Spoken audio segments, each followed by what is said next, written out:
The Somewhere in the Skies podcast is free to listen to every week, but if you would like to help support the show, we have a very active Patreon page where you give what you think the show is worth. In return, you'll get early access to the main show, bonus episodes, and priority to ask our guests your listener questions.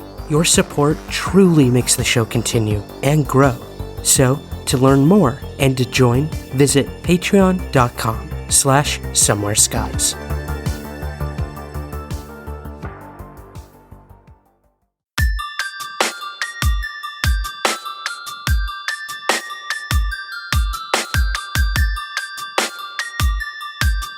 This is Somewhere in the Skies with Ryan Sprague.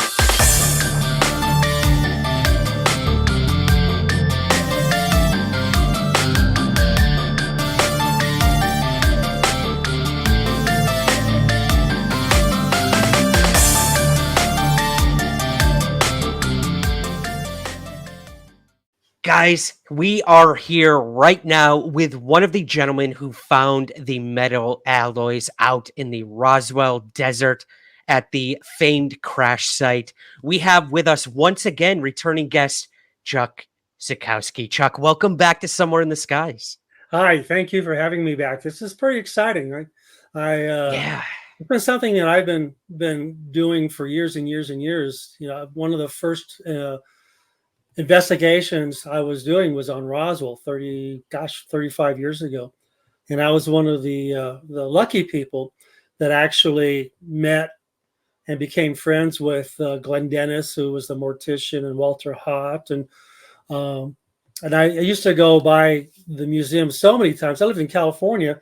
So every time I took the family on vacation, it was always routed around Roswell. And I'd go say hi to the guys. And they got to the point where they were comfortable seeing me. They knew who I was, and so they started feeding me more and more information.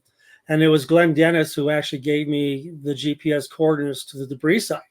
So it was like one of the guys from 1947, rather than getting it from another investigator. I got it right from the proverbial horse's mouth.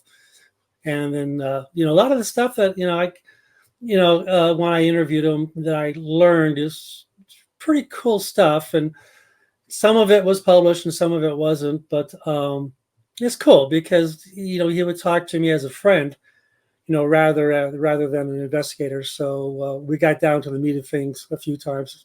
A lot of fun. Yeah, I know. And of course, Roswell is that case. So many UFO researchers sort of hang their hat on it. Whereas more skeptical people will say, what's there left to discover about the oldest UFO case out there? And then lo and behold, you, Frank Kimbler, who we'll get to as well, have developments in the story. Not only developments, I would say more evidence than anyone has ever been able to actually find that has anything to do with the Roswell incident. So I guess let's kind of get to the meat of it. What brought you out to the crash site with the geologist, Frank Kimbler, who I've also had the pleasure of going out there and looking for stuff. I never found anything, so I'm extremely envious of the both of you. But yeah, can you sort of run us through the few times you have been out there with Frank and kind of walk us through what some of those discoveries might have been, if you don't mind? Well, it was interesting because I think the very first time I was out at the debris site was around 2000. And I had a metal detector out there, and I was, looking for, anything.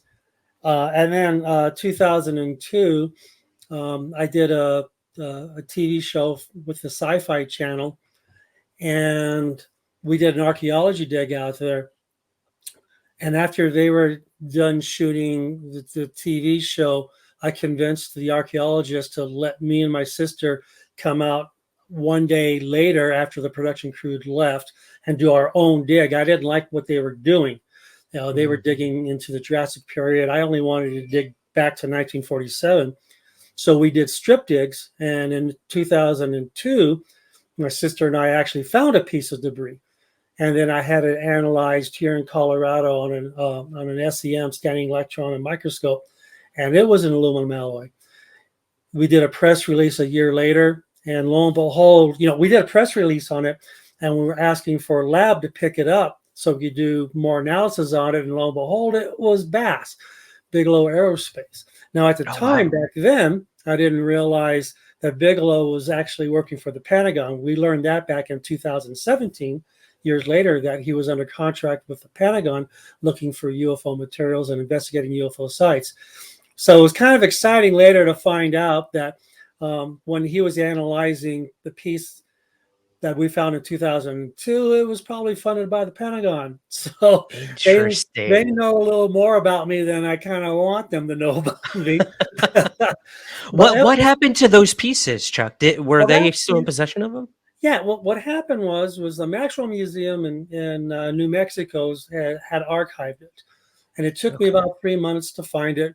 And then I had to write a proposal up to the board of directors to be able to release it, so Bigelow Aerospace would be able to analyze it. And but I threw a caveat in there. I said, okay, we're not going to give them the whole piece. We're going to cut a piece off and send them a piece of it because this stuff you never know. Right. So Dr. Bill Dolman was able to cut a piece, and we sent that piece to Bigelow.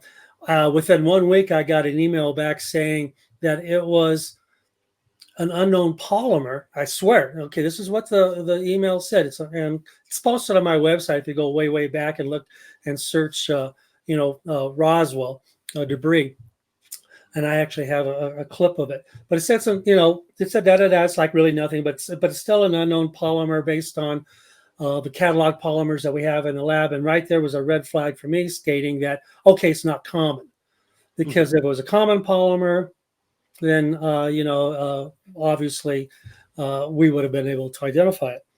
And then I said, so what's next? And they said isotope analysis. And I said, oh my gosh, okay, isotope analysis. Let's see if this thing's even from this planet. And that was the last I heard of Bigelow. And I tried numerous times to get a hold of Mm. him. And it was about a year later, I finally got an email back saying, oh, it was nothing. We sent the piece back. Well, I can't guarantee what they sent back to the museum was the actual piece, but it didn't matter to me because I know that we have an actual piece still still archived there. Smart. Yeah, Yeah, and yeah, all that yeah. stuff. We for anybody who wants to know, Ben Mesrick had wrote a book called The 37th Parallel, and it's all in that book. You can find it now on Amazon, used copies for $2-3, but it kind of talks all about that. And at the very end of the book, I had speculated that Bigelow was a big part of this, and and at the very end of the book, there's a lot of stuff that's retracted. Black lines going through here and there. In other words, I was insinuating that Bigelow was part. Now, this you got to understand. This was still before it came out in 2017 that he was part of it. He's a billionaire. I'm a hundredaire. I have a couple $100. And there's no way I can compete with all the money he's got and his attorneys. So it was kind of like on a DL, kind of poking fun, but not actually saying that I think he was involved in it. So that kind of started back in 2002. Now, Mm. since then, I've done a couple of other archaeology digs there, but the issue is when we're doing digs, we have these big screens that are like 4x4 screens on 2x4s. As you dig, you kind of sift through the dirt, and we're looking for pieces of metal. Well, the stuff that we're finding now is really tiny and would have slipped through the pieces of metal. We would have missed it. Mhm. And because you're doing this out in the middle of the desert, it's windy and it's sunny. It's 100, 100, 105 sometimes if it's during the summertime. So recently, beginning of June, went out to the site, and the whole purpose for that was for me to get some drone footage and do a little bit of digging, or not digging, just I meant digging as in digging around, but not actual archaeology digging, just using a metal detector to see if we'd find anything. And that material I was going to use for the Roswell Festival that I was going to I'm lecturing, or I lectured at in July. And so I had my metal detector, and then Frank had his metal detector, and we're just kind of like sweeping around out there. And Frank started getting hits. My metal detector, I wasn't, and so I kind of dropped that and started watching Frank, now I have to tell you this. This is really exciting stuff.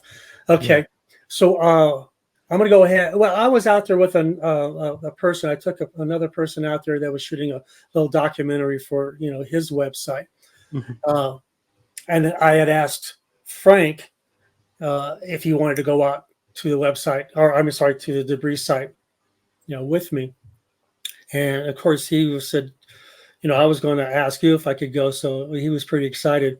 And I've been dealing with Frank for a few years, looking at some of the stuff that he had found and trying to figure out where it came from, especially the buttons and all kinds of cool stuff. So we're out there and see if I can remember exactly what was going on. Okay, so we're out there with this. I'll just mention his name because he's a cool guy, L.A. Marzullo. So I was out there with L.A. Marzullo, and he had his cameraman, he had his audio guy, and he was interviewing Frank there. And I'm kind of like, watching the whole interview. And then the cameraman says, Hey, something happened. I didn't catch the last 30 seconds of this, of this interview. I don't know what's going on with the camera. Let me go figure it out. And at that time, the audio guy goes, yeah, you know what? My battery died and it was charged earlier. And so it says, I'm going to go back to my truck because I took them all out there in my truck. And I looked over at Frank, and Frank looks at me going, okay, something's going on out here. Because as UFO Yeah. investigators, there's been a lot of times when we've been in active places where there's a high electromagnetic field and your batteries go out, and there's all kinds of interesting things mucks with your your technology. So he looked at me and says, hey Chuck, did you bring your EMF meter? And I said, yeah, it's in my kit. So we brought it out, and Frank was walking with the EMF meter, and I'm going, okay, well, I'm not picking up any. Oh, actually, at that time we weren't metal detecting, and so I said I'm going to get my drone set up so I can film him, doing EMF sweeps, and I'm going to use that, in my conference, my lecture in July. And he comes back, and goes, I'm going to get my metal detector. I go, what's up? He goes, well, as I'm walking, it's like waves. So as I walked, there was a wave of EMF, and it would spike a little bit, and then you walk and spike again. So he goes, I'm going to grab my metal detector and check this area. I said, great. So I grabbed my drone and I put my drone, and my drone's in a kit. So I'm putting the props on and getting it ready. And I'm right there where Frank is metal detecting because I don't want to miss anything. If I hear a tone on his metal detector, I want to be there to see it. Yeah. But when I got my drone set up and it powered up, it wouldn't lift off. It said battery error, battery error. I'm like, there's nothing wrong. I just charged this battery error. And then so I pushed the battery out, back in, took it out, back in, reset my app. And then it said takeoff error. I'm like, okay, what's going on? And I was getting frustrated because I thought it was something I was doing wrong. So I just took the drone back to where my truck was, and I said, well, I'm going to try it one more time.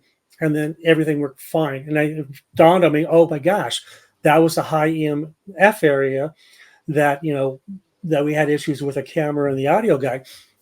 And now the drone wouldn't lift off. So I got the drone up and I was shooting some shots. And then at that time, Frank was using his metal detector, was getting hits. After I finished my drone shooting, I grabbed my metal detector and I went out there too, and I wasn't getting anything. But he was picking up hits. So he found a couple of pieces of material, and that kind of started this whole thing of analyzing. He found one piece, and then he says, the next piece I'm going to give to you, and I'll test it here in New Mexico. You can test yours in Colorado, and we'll do two tests, two separate labs, two separate states, and see if we get the same results. And that's what you kind of want to do, because Right. if you use one lab and their instruments are not calibrated properly, or they have older software or whatever, you never know if you're going to get, if the results you're getting are going to be the results that anybody was getting, right? So Yeah. that was the best way of doing it. And that's where we came up with aluminum alloy. Now we went back again towards the end of June, right before the Roswell Festival, and this time I was a little smarter. So the metal detector that I had originally was designed to look for coins and stuff like that. Frank's metal detector is a Fisher, and it was designed to look for gold. And Mm. so the frequencies are different when you're looking for specific metals. He was getting hits. I wasn't getting anything. So within the time frame of the beginning of June to the end of June, I got on eBay and I found a new Fisher Gold Bug Pro metal detector that's designed just to look for gold nuggets. We went back out there end of June, and within 20 minutes, I got a hit with this new metal detector. So now it dawns on me now that you need a gold hunting metal detector to look Yeah. for this anomalous, material. Now you have to understand that in the past 20 years, we've been out there with metal detectors and got nothing. And then at one point, even I think MUFON had shot a show or something out there, and they had a slew of people out there with metal detectors. But it turns out, I think that they were using the wrong detectors, because depending on the detector, depends on what you're looking for. The frequencies are a little bit different, Right. adjusting the ground, the whole bit's a little different. But it seems like the Fisher, a gold hunting metal detector seems to also be a Roswell, you know, hunting metal detector, and it worked really, really well. So when we were out there at the end of June, we found probably a good, see, 4, 8, 9, about 10 pieces.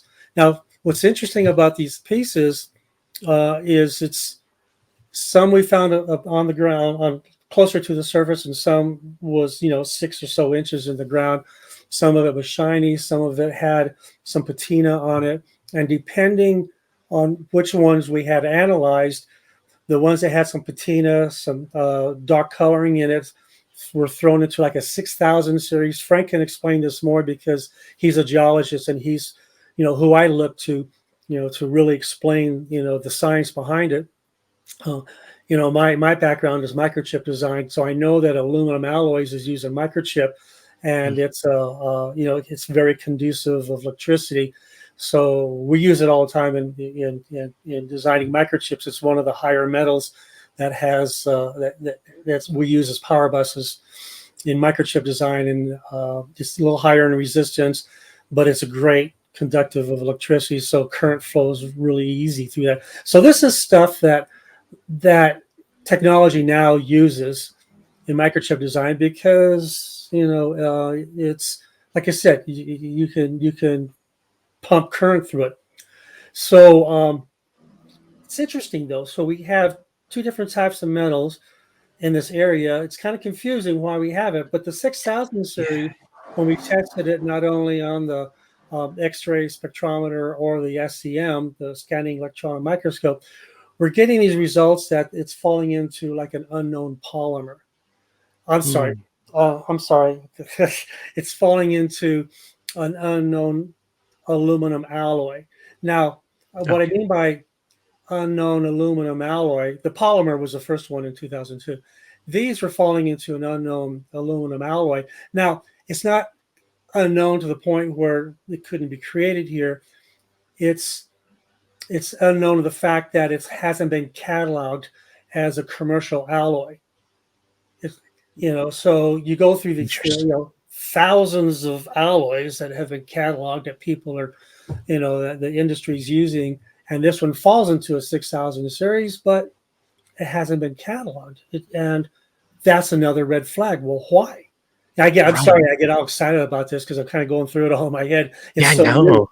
I mean, just last week, I had the SEM done over here in Denver, and a couple of days before that, Frank had his done over in Albuquerque, and all of a sudden we're getting the same results. And we, oh my God, this is ridiculous. We're getting this aluminum alloy that is not registered or cataloged in any of the alloys that we have right now. So what does that mean?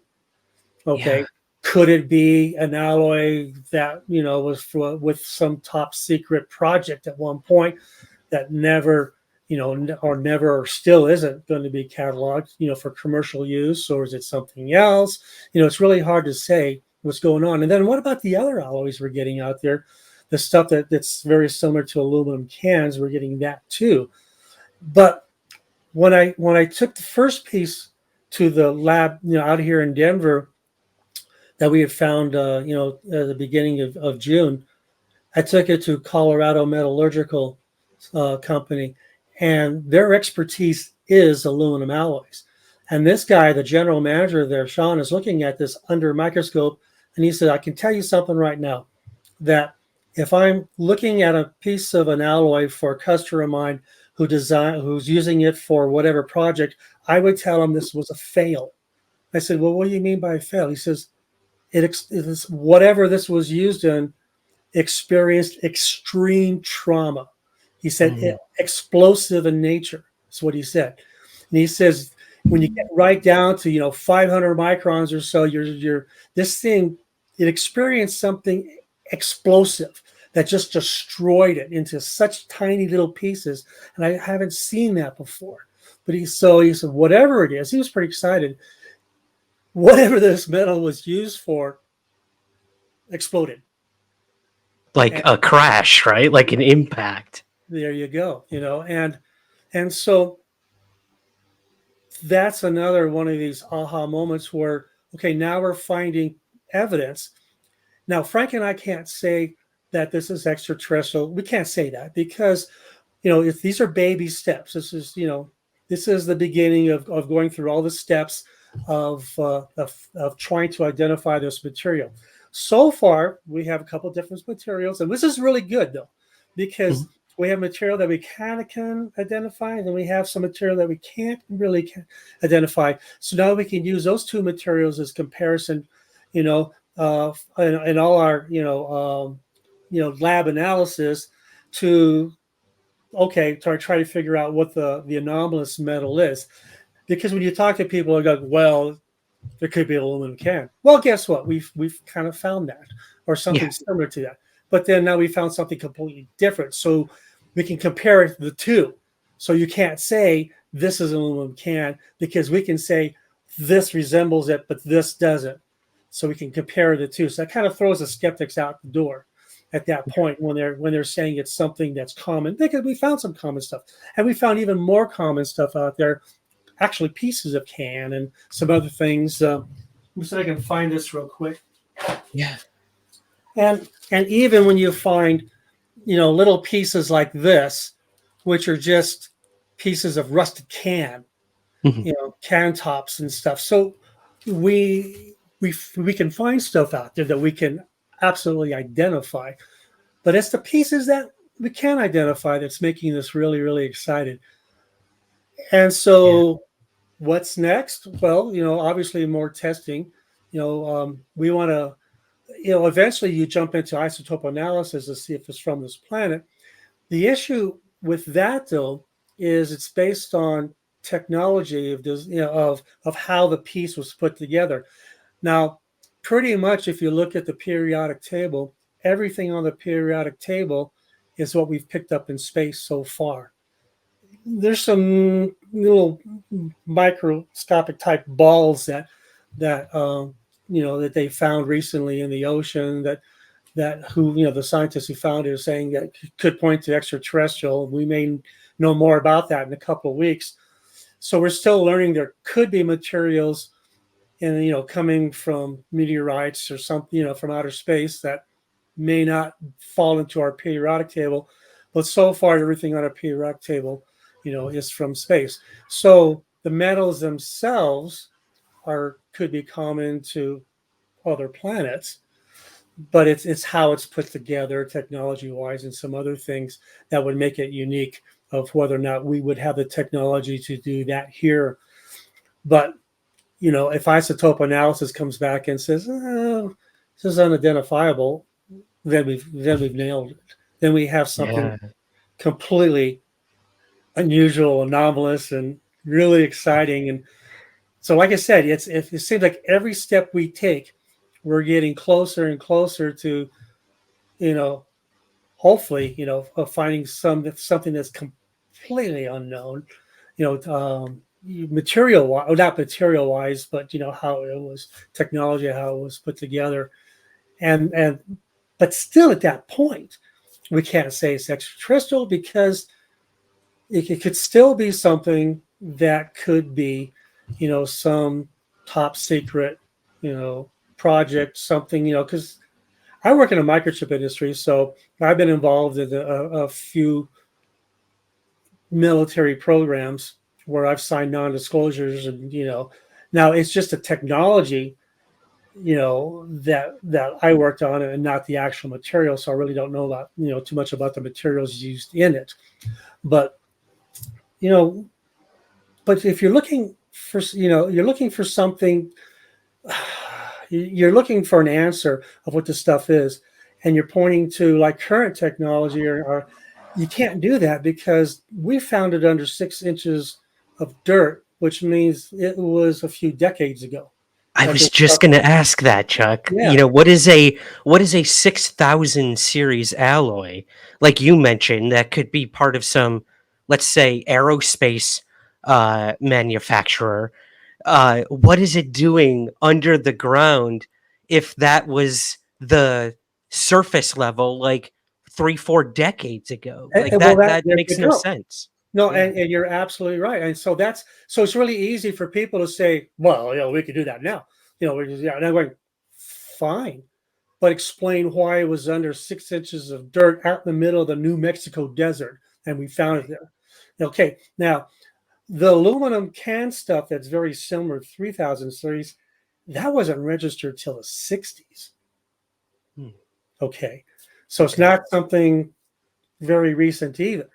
And we found that. Now, for all your viewers out there, if you know who Lieutenant Colonel Philip Corso is, Mhm. the day after Roswell book, he wrote that book before he passed away.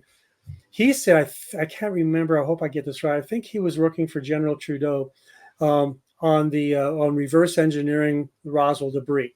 Now, you have to understand, this is all stuff, we as investigators, we read. I've actually read some of the transcripts from Philip Corso uh, when he was interviewed by Paola Harris, Mhm. and he seems very, very, very credible as a military individual. He was very, very credible, and the Army never really discredited him after the book came out. But here he says, we got this in, we got this material from Roswell, and I got it, and I'm working for the Foreign Technology Department in reverse engineering, and we're going to take this material, and we're going to push it into industries here in the U.S. that have government contracts, and let's see if we can reverse engineer this and use it as our, in our technology. And that's what they do, and companies do it too. Other companies, they'll take a competitor company piece of technology, and they'll reverse engineer it, trying to figure out why these guys are their products working in this product and there isn't. Right. Right. Nothing new, and we've been doing it for years and years. So if he's right, and some of this metal was found in 47 and was folded into our industry, then it kind of makes sense that if we're finding some 3000 series, that could be closer to aluminum can, but it wasn't registered till the 60s, mid 60s, I think it was. I think Frank was saying, and you can ask Frank about that. Then that would make sense. Hmm. But still, why are we finding it there, and why is it kind of still resembling, the pieces of material that experience trauma, a very explosive in nature, but it's confusing. And then Yeah. there's also the thought that maybe it was seeded to Oh, throw interesting. investigators off. I mean, so you kind of have to think about all different types of possibilities while we're finding this. One thought is whatever exploded, whatever crashed there had two different types or even multiple types of alloys, which makes sense, associated with it. And we're finding pieces now. Why are we finding now? Because of metal detectors. The technology now is way better than it was back in 2000, way better than it was in 1947. And the metal detectors back then were used to look for mines, big pieces of metal, not little tiny fragments, right? Yeah. And the Fisher Goldbug Pro that I bought has only been out for a couple of years, and one of the specifications was that they altered the frequency a little bit to find gold. So the metal detectors are getting better and better and better. Technology is getting better and better, and now we're hitting the jackpot when we go back to the debris side. So when people say, "Well, why did you find it then?" Technology's better now, Yeah. and it'll be better in 5 years. And who knows what we're going to find in 5 years? But right now, with current technology, we're finding stuff. Now it's not easy. Okay, so Frank and out there, Frank, the last time Frank and I were out there, we were both using Fisher metal detectors, and we were out there a good 4 or 5 hours. So it takes a bit, to look for this, and it's painstaking, and swinging it back and forth real slow, and you get hits. You got to dig into the hard ground and sift through it with your fingers because the pieces are so small. It's easy, very easy to miss this stuff. So you really got to be patient, which is tough for me because I'm not that patient. Frank was teaching me, patience. I go, yeah. How long does that take? Yeah. To learn patience. Exactly. I will wait as long as I have to find an interstellar piece of a spacecraft, Chuck. I'll tell you that much. Two last questions for you, actually. I guess I want to go back to that idea of seeding, for just a moment. So that would technically mean someone actually planted like pieces there. For what purpose or motivation do you feel? Have you ever seen something that you just can't explain? Something paranormal, perhaps? The mystery of that event marinates in our minds and fuels our interest into the unexplained. If you're intrigued by these mysteries of the world, from ghosts and haunted locations, UFOs and aliens, cryptids and legends, perhaps the answers you seek lie within our domain. Parabox explores these topics with unique paranormal mystery t-shirts.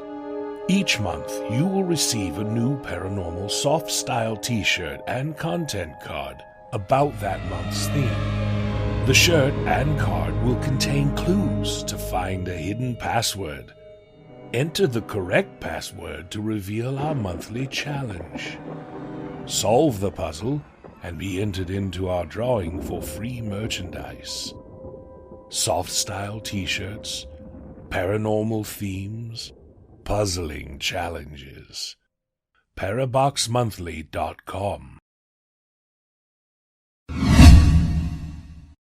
Let's say it was, I'll just throw it out there. Let's say it was a flying saucer, UFO. I mean, Yeah. it was extraterrestrial technology. And of course, as investigators, I've been doing this long enough that, a lot of my stuff is being monitored. A lot of stuff that goes public is being monitored, and they're watching this and they're going, okay, if these guys actually find pieces out there that point back to the 1947 crash, maybe we should kind of throw them off. And how they can throw us off is if they whoever they is, create these little pieces of known alloys or something and throw that out there under the thought that we find those and say, hey, it's extraterrestrial, and they go, no, it's not, because it's this, but they don't know me and Frank, because me and Frank, or Frank and I, we don't do that. All we say is, look, we're going to analyze this stuff. We're not very quick to judge. We don't, we just don't assume it's all, because we're both analytical thinking. So everything step by step by step to step to see what this stuff is. Hey, look, some of it is an anomalous alloy in the 6000 series. Some of it is very similar to the 3000 series. Now we can compare the two. And that kind of messes up, if it was seeded, that we're not that ignorant that, or stupid that we would just look up in the sky and say, that's a UFO, when it's really, Mars or Jupiter or something, or the ISS going by. I mean, you have to really know what you're looking at and know what you're doing, to make these extraordinary claims. If you're going to make an extraordinary claim, you damn well better have extraordinary evidence to back it up, or you're going to get, chewed up by, the skeptics, bunkers, and the media too. So Frank and I are being very, very careful with this. And as we're releasing it, and we're showing the data, so people can look at the data and say, I can, and fine. At this point, I haven't had anybody since the first time I started releasing this, come out and say, oh, I can identify exactly, here's the sheet, the alloy sheet that says that's what it's that's and okay. But if we Yeah. were trying to hide something, we wouldn't put the data out there for damn so. So we put it out there and say, look, guys, this is what we're finding. Here's the data. You tell me. Yeah. Are we on? So Yeah. sorry, Chuck. I'm just like the gravity of these results uh really hit me when you put out this post recently of this 6,000 alloy. I mean, this comes back highly anomalous. Like you guys mentioned, there was a high level of barium found as well. I don't think people realize like how important this discovery could actually be and what could happen after this in It's terms of really more testing. It's it's really crazy. funny too because the first piece I had tested, and I didn't post it because I didn't save it. Um, it had barium in it, and Mhm. and and we were thinking, what the hell's barium? There must be an issue, and we were poking around. But you see, when you do an X-ray spectrometer or SEM, you're looking at a very very small piece of a large, very tiny. And if you look at the picture on my website where it shows an extreme close up, and it looks like you're looking inside a cavern, you'll see a little scale right there. It says, I think does it say 5 microns or something? It's really crazy. Let me just scroll down there and see Yeah. that one piece. But let's see. I think yeah. So it says 5 microns. If you go to my website ufonut.com, you'll see that image there. And so it almost looks like you're looking. Yeah, that's it right there. That's it? So Okay. on the lower right hand corner, you'll see 5 microns. So 5 microns, I explained it. What a micron is, and it's 1 × 10⁻⁶. And this is microchip size, structures is what we're looking at right here. And so when you get down and you're poking around, you may pick up a little bit of barium. You may not be. See, we were using an X-ray spectrometer, so we weren't getting down to this level when I first had it tested. The piece in the beginning of June. Now, if you look at the color pictures to the right there, that whole speckled pattern, each color now, this is using an SEM, scanning electron microscope, and this particular one, what it does is it shows you on the elements, how that element is scattered within the metal. Mhm. And if you see blotches, like with silicon, there's two different types. Yeah. One's on microchips and one's in people's bodies. Silicon, you might see splotches, and that could Right. just mean it just could be a contaminated metal silicon from being out in the middle of the desert over decades. But if you see speckled pattern like you're seeing here, that means it's part of the metal itself, is part of the alloy itself. And when you're looking at that, and so we did get barium hits from the first metal. I thought, okay, maybe the X-ray spectrometer was picking up something unusual, maybe not. And I was focusing more on the aluminum alloys. But Frank, being the smarter of the two when it comes to geology, focused on that and saw that was the case. Next time we'll look for barium more, but Yeah. Well, we're learning. I mean, we're learning with this stuff. exactly. Yeah, You're learning as you go, and I think that's what's yeah. most important. And I can be fully transparent. I am working with an individual and with Frank on hopefully assisting you guys in getting those isotopic tests done. That's in motion right now. I can say that there's communication happening where hopefully we can get more tests. Whatever we can do in the public research community to help you guys. I mean, you did the hard part. You guys discovered these. You did the initial testing.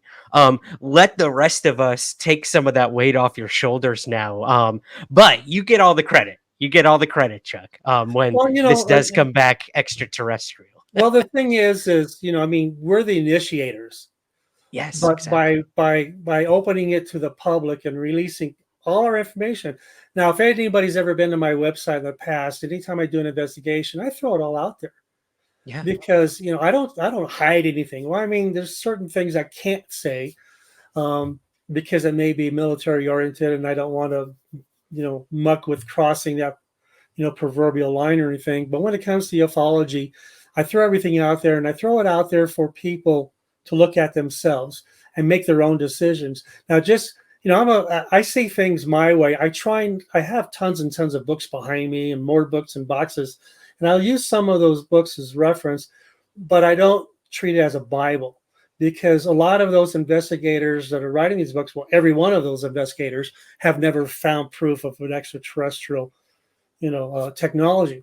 It's all speculation. So you have to be very, very careful. If you're an investigator, you don't want to follow someone else's investigator or investigations because they haven't found anything yet. They may have some good information, but you got to take your own road and you got to do it yourself. And you may pick up information here and there. You may want to try a couple of different things. I've done with cattle mutilations. And I found that stuff that I was doing on my own, actually, I was getting better results. And so even people out there now that are following this, you can pick up some of the information from me. We throw it out there. And if you take your own little route, that's good too, because you may come up with something that we missed. We only know what we know. And if you ever listen to anybody on anybody's podcast that says, well, that guy's wrong, I know that. No, you don't. No. You just think you know. I just think I know. Nobody knows everything.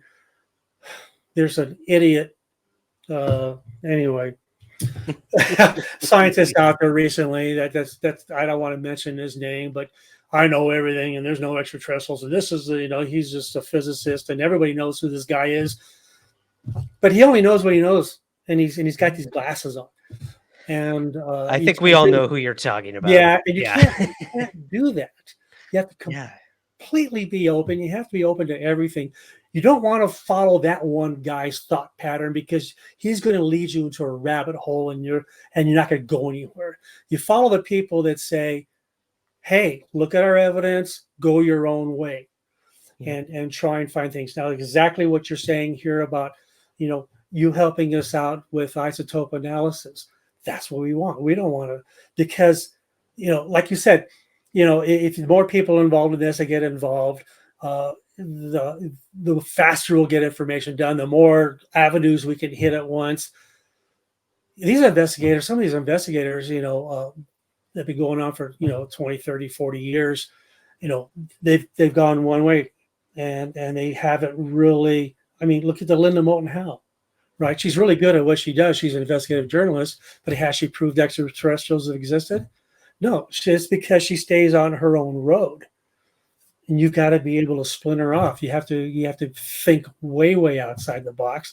Sometimes you'll hit a block wall. Other times you can keep going, and that's what we do. But that's what makes it exciting. The more we do it, the more exciting it is. And now with social media out there and talking to people like you and getting out to the public, really exciting now.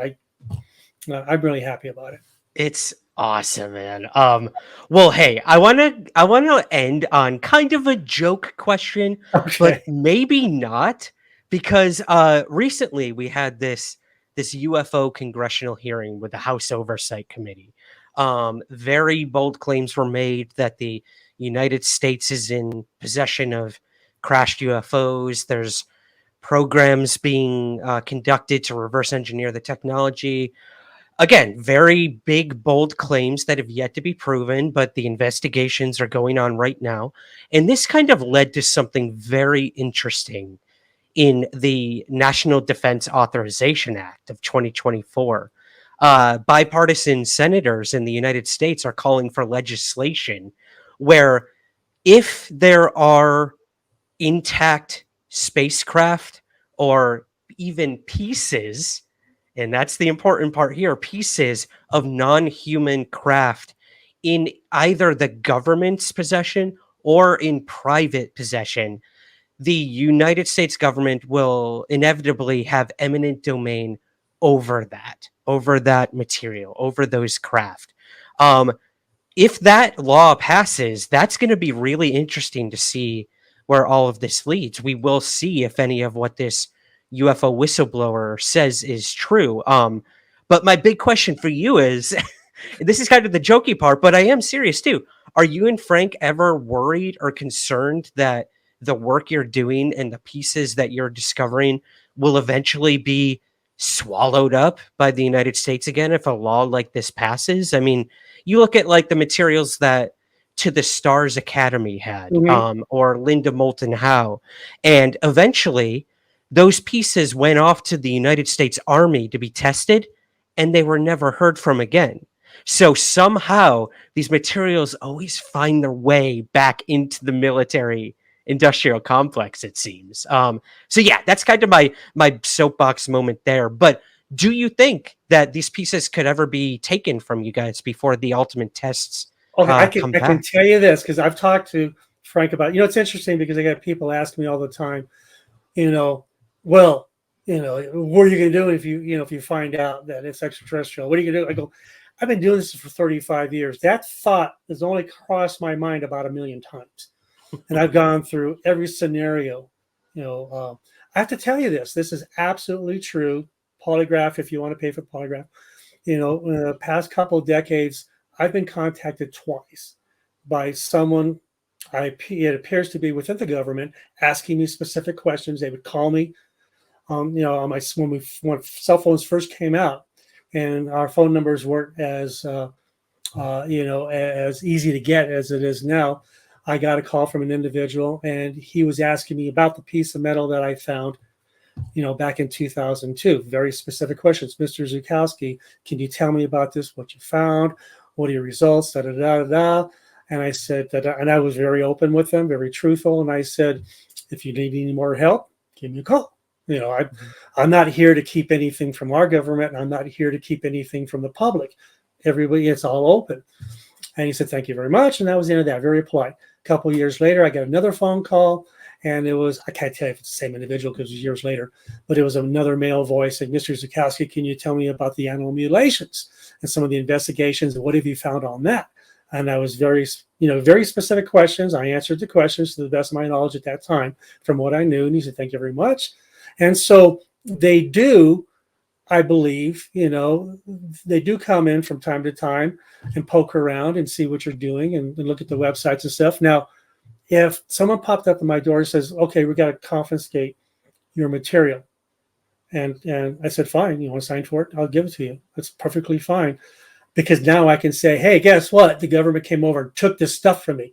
That means it must be important enough that they took it. Right. And that's a big red flag out there for everybody because now they're interested in this stuff and they want our material. Now, here's the point. Frank and I'll just go back out to the breeze site and find some more. So. Exactly. Yeah, or keep some hidden somewhere, please. No, Actually, so. I shouldn't say that. And then we'll just go back and we know what to look for. We know where to look. We know what material is 6,000. We know what's 3,000 because we've done this enough now, so we can identify it, visually identify it. Take it. Yeah. Run with it. We'll just go out there and find some more. Yeah, what is that old saying? They doth protest too much, right? They take it to try to keep the story under wraps and of what it is, and in reality, them taking it is showing us there's something to it. There's something important, cocaine. and you bet I would just roll on that and throw that out there like it's nobody's tomorrow. Now, here's something Frank and I talked about.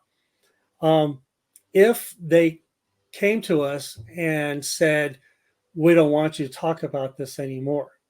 Okay, now that's a scenario too. Then we would say the only way we'll do that is if you fill us in. That's fair. That's a good deal. And we would sign non-disclosures. Now people after going, well, why would you do that?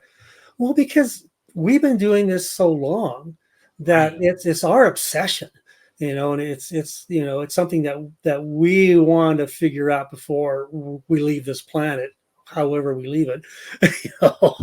But I'm not going to turn down. I'm not, if someone comes in and says, hey, you want to work for us? I'm not going to turn that down if it'll lead me to the truth of extraterrestrials living on this planet or visiting this planet or whatever, because that'll satisfy me. At this point, everything goes out. But you have to think about all the scenarios too, because they could just off you. You That's true. you got to think about that too. So, Uh, and that's happened. Remember Max Spears? yeah. Yep. Yeah, for The people who don't know black about Max. vial they found. Yeah. So he had Very scary. told his mom a couple of days before he died. Now, Max Spears was an investigator, and he crossed that proverbial line.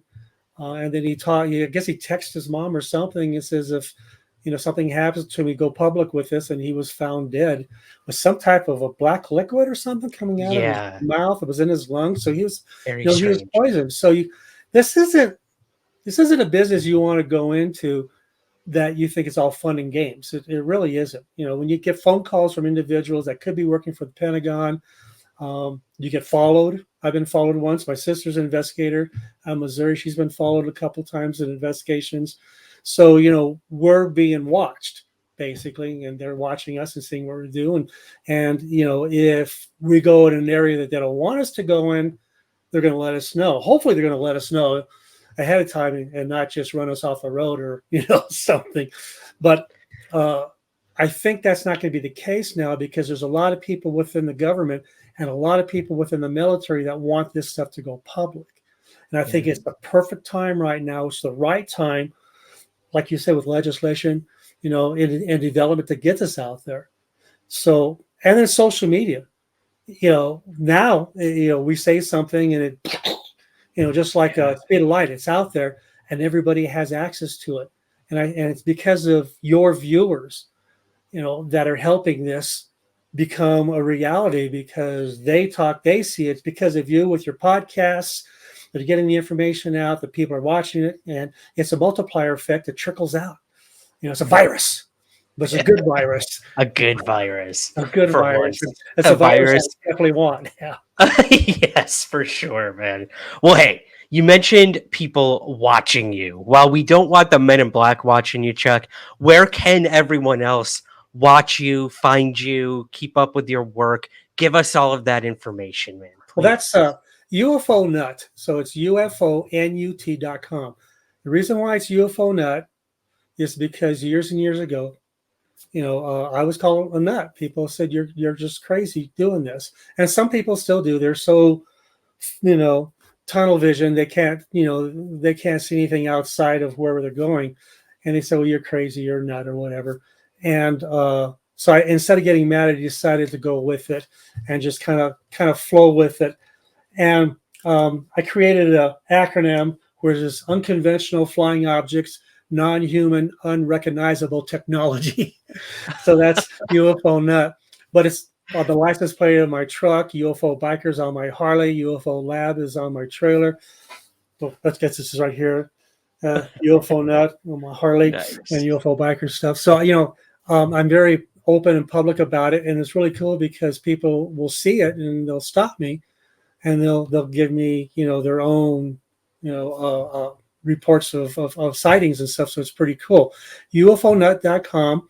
At the very top, it says email Chuck. That's directly to me. So please, if you have any questions, email me. Depending on how many emails I get, it may take a couple of days for me to get back to you. But I do get back to every one of my emails. And look at the website. It's all out there, from cattle mutilations to lights in the sky that I've filmed, to the Roswell stuff going way, way, way back. It's all out there for everybody to look at and make your own assessment, make your own judgments. Just because I'm a UFO investigator, I'm not saying that I know it all. I don't know it all. Like I said, this is a learning experience for me and Frank on how we do this stuff. You got some great ideas, let us know, because we don't know everything, but don't ever trust any investigator out there that says, I know it all, I know everything, and you don't know what you're talking about. That's not true. You got to leave everything open. Absolutely, man. It's a mystery we all continue to chase for our own reasons, our own purpose, our own meaning. And hey, in terms of your meaning and Frank's, I can't wait to see what comes of this. It's very exciting, and we'll have you back on when we get those isotopic ratios back for Well, I sure. get, it's funny because we were talking to, I'm not going to mention the other individuals, but they wanted us to go public with them, and they were going to do a big press release and a press conference and on, and turns out that they were kind of exploiting what we were doing, for their own benefit. That's okay. I understand. Everybody's got an angle, and that's not a problem. But then they come back at the last minute, and this was just Friday, when because I was going to hold off until this week coming up to do a press release and the whole bit. And they said, well, we want you to have more data. And we have enough data and isotope analysis that it proves that it's extraterrestrial. Come back and we'll do the press release, and we can guarantee all this and not and all the TV spots you want. And I go, I don't need you. If I can come out and say this is extraterrestrial, everybody's going to be coming to me and Frank. Isotope analysis is different though. When we get our as we go through the process and we do more lab results, absolutely, we want to come back on this podcast and tell you exactly what we're finding, but you'll know if it's extraterrestrial, it'll be everywhere. Isotope analysis won't tell us that. Isotope analysis will be another big step, Right. And then after isotope analysis, if it says it's anomaly, and we go out on your podcast and releasing this information, isotope analysis, now we have to go to the science community. And now the science community, or even Congress, and we would go to Congress and say, look, we got something, we got evidence, proof. What's our next step? Something like that. Yeah. Yep. Yeah. The steps are gradual, but they're baby steps, and we're in the infancy of disclosure, and we'll get there, man. We'll get there. Wow. I just, there's so much more I want to talk to you about, Chuck, but we'll save it for the next show. This is a huge development, and I can't be happier for you guys. And I have to thank you once again for coming on Somewhere in the Skies today. Well, like I said, it's shows like yourself that gets this information out to the public. And if we didn't have people like you that host these shows, and then your viewers, listeners, if it goes audio or video, it wouldn't help us. And the whole purpose of this is to get the information out of the public. But you guys, you're the driving force. We're the ones that started it. We'll start the car, but you're going to help us drive it.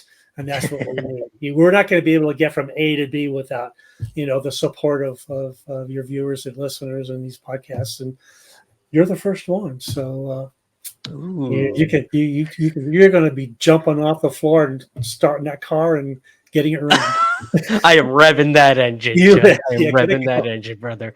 Thank you so much. I really appreciate it. Thank you very much.